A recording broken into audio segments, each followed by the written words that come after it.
মন্দির সামনে মসজিদ ও টেবিলের মাঝখানে উজ্জ্বল চেহারায় রূপান্তরিত হইলে স্বর্গ হইতে এই বাণী ধ্বনিত হইল, আমার প্রিয় পুত্র তোমরা তাহার কথা শোনো।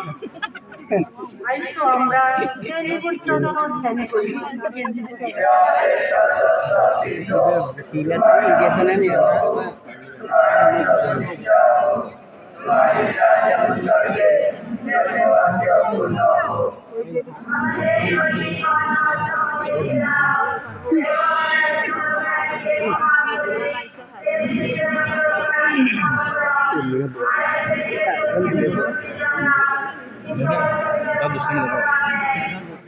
ভাই তুমি এটা খাও না, এ লাইনে থাকো, এদিকে যাও কেউ এদিকে যাও, তোমারে দিলাম আমি এ লাইন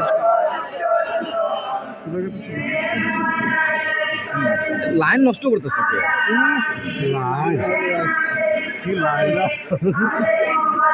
এখানে বুড়া মন্দির করে আমরা ঝামেলা